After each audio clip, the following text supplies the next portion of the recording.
Монгол улсын ерөнхийлөгч асан элбэг доржийн талаар та бас хэлсэн шүү дээ тий. Энэ олон улсын яг албаасны сайт дээр дэлгэгдсэн түүнийг төлөөлсөн пүрэвсрэн гэх хүний чат одоо тэр Эйфштейн гэдэг хүн лөө бичсэн тэр мэдээлэл дэлгэгдсэн.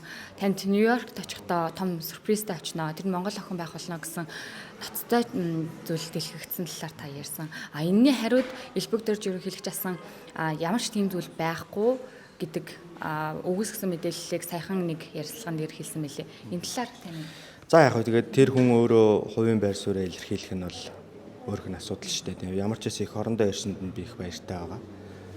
Иргэн ард түмэндээ сайхан шүүлэх ёстой. За мэдээж одоо анх энэ хууль зүйн байнгын орон дээр би Эйфштейн гэдэг хүнтэй холбоотой асуудлаар ярихад бол тухайн үед бол нийгэм нэг хайхтар хүлээж аваагүй юм. Бараг юу лээ баг энэ чинь нас барцсан хүн гадаадын хүн тий өдрийг саагуулгасан бол өнөөдөр иргэд бол арай өөр зүйл хэлж байна. Надад маш олон иргэд бол за наа чи их маш ноцтой асуудал байна шүү. Сайн судлаараа гэд би тухайн үед мэдээлж ирсэн. Нэгдүгээр энэ Эйфштейн гэдэг хүн бол хүүхдийн хүчирхийлэгч байсан юм байна. Хоёрт бол одоо байгалийн баялаг ихтэй хөгжил буурай улс орнуудын улс төрд нөлөөлөл үзүүлж лобби хийж шийдвэр гаргадаг хүн байсан байна. Гуравт бол одоо цагаан хүн гэмтрэгтэн буюу мөнгө угаадаг ийм хүн байсан байна. Гэтэл энэ гурав нь хоорондоо уялдаатай холбоотой зүйл байдаг. Харамсалтай нь энэ гурав дээр өнөөдөр одоо манай Монгол улсын ерөнхийлөгчөөр хоёр ч удаа сонгогдож байсан Захиргаан Элбэг дорж гэдэг хүний нэр холбогдсон гэх хамгийн одоо том гайхширлыг төрүүлсэн багхгүй. Өнөөдөр энэ их сурвалжийг одоо бас ярих хэвээр холбооны мөрдөх төвчнөөс тогтоогоод Америкийн нэгдсэн улс хууль зүйн яамныхаа албан ёсны вебсайт байрлуулсан 3.5 сая материал. Энэ бол одоо баттай их сурвалж байхгүй. Энэ материал дээрээс үндэслэж өнөөдөр энэ бүх хэрэгэн ороод үзэх нээлттэй байгаа. Өнөөдөр иргэд маш ихээр орж үзэж байгаа юм байна, судалж байгаа юм байна. Энийгээ судалсныхаа хүрээнд одоо холбогдож байна. Биднэрт холбогдож мэдээлэл ч өгж байна. Тодорхой төвчний бас саналуудыг ч бас хэлж байна. Ийм зүйл байсан уу, энийг харсан уу, энийг үзсэн үү гэдэг. Тийм ээ. Жишээлбэл одоо ингээд хуулийн хэлтийн байгууллага манай одоо хуулийн хэлтийн байгууллагуудаар хамтарсан ажлын хэсгүүд байгуулсан үйл ажиллагаа явуулж байна. 10 сарын 7-нд одоо нээлттэй сонсгол зохион байгуул. Нээлттэй сонсголын гол агуулга нь юу вэ? Бид нар хин нэг буруутгах гайгүй. Өнөөдөр энэ уул уурхайтай холбоотой, энэ оюутлагатай холбоотой. Одоо жишээлбэл Эйфштейн гэдэг хүнээр лобби хийлгдэг компани жагсаалтанд Rio Tinto гэдэг компани гараад ирсэн шүү дээ. Гэтэл өнөөдөр манай энэ оюутлагыг олборлож байгаа Rio Tinto компанитай холбоотой асуудал магадгүй энэ элбэг дорж гэдэг хүний нөлөөллөөр тийм ээ элбэг дорж гэдэг хүний буруутай үйл ажиллагаанаас болж энэ байгалийн баялагтай холбоотой асуудал маань буруу шийдвэр гараад өнөөдөр ард иргэд маань өнөөдрийг хүртэл ногдол ашиг авч чадахгүй хохирж байгаа юм биш үү гэсэн таамаглах байхгүй.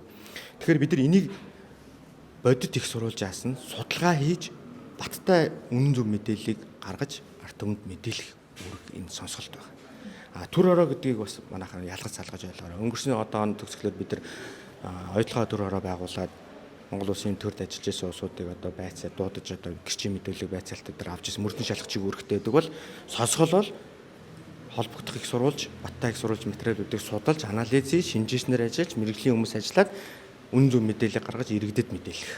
Иргэд үнээс нь асуулт асууж тодорхой хариултаа авах юм бол нээлттэй сонсгол. Цаашлаад дахин судлах шаардлагатай байна. Үргэлжлүүлж одоо лавшруулж судлах шаардлагатай байна гэж үзэх юм бол төр орооны түвшинд шилжиж ажиллах боломж нь бол цааш нээлттэй байгаа учраас бид нар эхний шатанд ямар ч байсан энэ саяны минэлсэн 3 үндслэл дээр энэ чинь Монгол улсын үндэсний аюулгүй байдалтай холбоо. Өнөөдөр Монгол эмэгтэйтэй холбоотой асуудал тэн дээр дурдгдсан. Энэ үндэсний аюулгүй байдал мөн үү? Байгалийн баялагтай холбоотой асуудал дурдгдсан. Энэ үндэсний аюулгүй байдал мөн үү те? Монгол төрийн сонгуультай холбоотой, Монгол улсын ерөнхийлөгчийн 17 оны сонгуультай холбоотой мэдээлэлтэй холбоотой асуудал ярьсан. Энэ үндэсний аюулгүй байдал мөн үгүй мөн баггүй. Тэгэхээр эдгээр зүйлүүдийг өнөөдөр бид нар заавал эргэлзээг тайлах ёстой л гэж үзэж байгаа. Нотлох ёстой. Нотлогдох нь нотлогдохгүй сайн л байна. Одоо үнэхээр одоо тэр яриад байгаа манай одоо ерөнхийлөгчсөн хүмүүсийн ярьж байгаа зүйл одоо үнэн бол сайн байна. Тийм ээ? Нөгөө талаараа биш үл яах вэ гэдэг. Жишээлбэл Эйфштейн гэдэг хүнтэй нэгдсэн үндэсний байгууллагын хурал дээр би зүгээр нэг таарад ингээд энэ зураг ил гарсан гэж ярьж өөрөө бас тайлбар өгнө лээ л дээ тийм ээ. Гэтэл тэр мэйл дотор бол юу гэсэн байсан бэ гэхээр нөгөө Эйфштейн гэдэг хүний одоо нэг юм тусгай юм хаалттай арал дээр парти зохион байгуулагддаг, арга хэмжээ зохион байгуулдаг. Тэн дээр одоо очиж оролцсон үний мэйл гараад ирсэн шүү дээ. Өчигдөр танаа арал дээр очиж сайхан өчийг өнгөрөөлөө Монгол улсын ерөнхийлөгчтэй уулзаж олон талаар одоо санал солилцож ингэж ярилцлаа. Хамгийн төгсгөлд нь одоо бяцхан охин бол үнэхээр гайхамшигтай байсан шүү гэдэг зүйлийг ингээд өгүүлбэр төгсөж байгаа мэйл ил болсон шүү дээ. Гэтэл тэр юуг нотолж яах вэ? Тэнд Монгол улсын ерөнхийлөгч байсан байна. Тэр парти дээр байсан байна. зүйлийг ингээд хөндлөнгийн агуулгаар нотлохтой дараад ирж байгаа зүйлээд байгаа юм.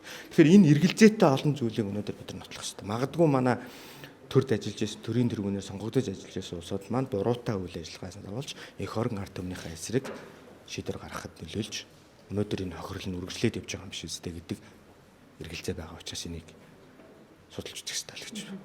Нэр бүхий гишүүнийг би бас гэртээ ураад гэр бүлийнхаа хүнтэй энэ талаар ярилцаж үнэн бодит байдлыг хэлж ярилцахад бол нээлттэй байна. Ер нь бол өрөө гэж бодож байгаа гэж бас ярьсан мэлээ. Хэнийг өрөх гэж байгаа би мэдэхгүй байна тэрийг.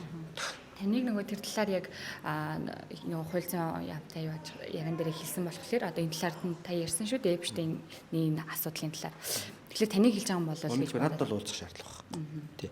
Энэ иргэн ард түмчин байж байна. Өнөөдөр улсын хурал гэдэг бол улсын хурлын гишүүн гэдэг бол нийт ард түмний элч гэж явдаг. Бүх ардын төлөөлөх ёстой, иргэдэд үнэн зөв мэдээлэл олгох ёстой. Тиймээс тэр одоо тайлбар ард түмдэд тавь. Над биш.